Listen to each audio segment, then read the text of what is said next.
रुचि वीरा। धन्यवाद अध्यक्ष जी। मैं आपके माध्यम से माननीय रेल मंत्री जी का ध्यान मेरे संसदीय क्षेत्र पीतल नगरी मुरादाबाद की ओर आकृष्ट करना चाहती हूँ। मान्यवर, मुरादाबाद हरिद्वार वाया धामपुर मार्ग पर 432 बी रेलवे क्रॉसिंग है। यह रोड हरिद्वार, देहरादून एवं चार धाम को बंगाल, बिहार एवं पूर्वी उत्तर प्रदेश से जोड़ती है। ये रेलवे लाइन जम्मू हावड़ा की मेन लाइन है और अनेकों लंबी दूरी की महत्वपूर्ण ट्रेन एवं मालगाड़ियों का संचालन इसी रेल मार्ग से होता है। रेलवे क्रॉसिंग को बार बार बंद होने से लोगों को घंटों जाम का सामना करना पड़ता है। मान्यवर, इसी तरह कांठ अमरोहा मार्ग पर 433 बी रेलवे क्रॉसिंग है जो कि दिल्ली से उत्तराखंड वाया कांठ मार्ग पर स्थित है। इन दोनों मार्गों पर रेलवे ओवरब्रिज अथवा अंडरपास का निर्माण कराने की कृपा करें। मान्यवर, काशीपुर उत्तराखंड से धामपुर तक एक नई रेल लाइन प्रस्तावित है। इस रेलवे लाइन को वाया ठाकुर द्वारा बनवाया जाए जिससे कि इस क्षेत्र के सभी यात्रियों का संपर्क जम्मू हावड़ा मेन लाइन से हो सके। धन्यवाद अध्यक्ष जी। Thank you very much. Naresh Uttam Patel. आपका माध्यम से सरकार का ध्यान फतेहपुर जनपद में 18 गांव में भाट जाति जो विमुक्त जाति है उसको अनुसूचित जनजाति में शामिल करने की तरफ ध्यान आकर्षित करना चाहता हूं। Thank you. मानवर, ये सब भीख मांग करके जी रहे हैं। ओके। लेकिन 18 गांव के हमारे जनपद के जो भी भाट जाति के लोग हैं उनको अनुसूचित जाति या किसी भी श्रेणी में मानवर उनको आरक्षण नहीं मिल रहा। मेरे पास एक स्टूडेंट जो टॉपर था वो परसों मिला और उसने कहा कि मैं लेखपाल की परीक्षा मैंने पास की है लेकिन मुझे आरक्षण की किसी श्रेणी का कोई लाभ नहीं मिला। आज किसान बड़ी मुश्किल में है, उनके फसलों की खरीदारी एमएसपी पे नहीं हो रही है। हमारे आदित्य यादव। बहुत धन्यवाद अध्यक्ष महोदय। मैं आपके माध्यम से सरकार का ध्यान आकर्षित करना चाहता हूं अपने बदायूं लोकसभा क्षेत्र के अंदर। अध्यक्ष महोदय, बदायूं जनपद के अंदर 500 से अधिक पंजीकृत औद्योगिक इकाइयां हैं जहां पे घनी आबादी है। आबादी के कारण सड़कों पर जाम की स्थिति बनती है।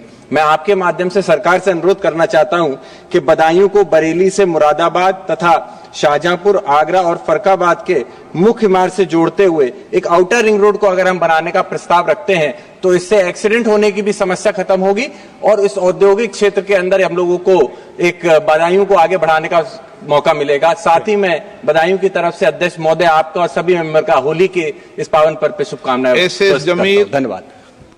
ऐसे जमीर। सभापति जी, आज आपके माध्यम से देश की सरकार के सामने और देश के साथ साथ कई प्रांतों की सरकारों के भी सामने समाज के उन सबसे ज्यादा मजबूर लोगों की आवाज उठाना चाहता हूं जिनको हम लोग संविदा कर्मियों के नाम से जानते हैं। सभापति जी, अभी पिछले दिनों केरल की आवाज उठी आशा बहुओं की और इसी तरह के हालात पूरे देश के अंदर हैं।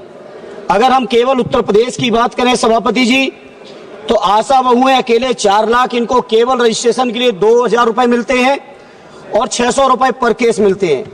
रोजगार सेवक लगभग 40,000 केवल 8850 रुपए। शिक्षा मित्र 1,48,000 इनका मानदेय केवल 10,000। आंगनबाड़ी शाखाएं और उनकी आंगनबाड़ी कार्यकर्ती लगभग 7.5 लाख और इनको मानदेय मिलता है केवल 5,000 और 2700। इसी तरह से अनुदेशक लगभग 40,000 मानदेय केवल 8700। इसी तरह से पंचायत सहायक लगभग 40,000 मानदेय केवल 5,000। इसी तरह से रसोईया 3,76,796 और मानदेय केवल 2,000। ग्रामीण चौकीदारों की अलग समस्या।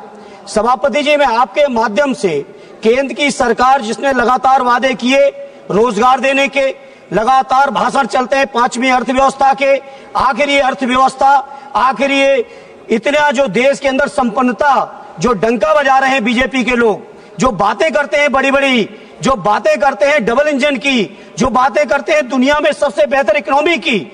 मैं पूछना चाहता हूं, अकेले उत्तर प्रदेश के अंदर लगभग 18 लाख कर्मचारियों का ये हाल है। अगर इसी रेशियो में देखेंगे तो पूरे देश के अंदर लगभग 1 करोड़ से भी ज्यादा कर्मचारियों की दुर्दशा है। और साथ ही साथ सभापति जी, आश्चर्य इस बात का है, इसमें कहीं भी बाबा साहब भीमराव अंबेडकर जी के बनाए हुए संविधान में जो हमें रिजर्वेशन मिलना चाहिए दलित भाइयों को, जो रिजर्वेशन मिलना चाहिए पिछड़ों को, कहीं उसका कोई प्रावधान नहीं है। दिन नित नए षड्यंत्र, कैसे रिजर्वेशन को खत्म करें।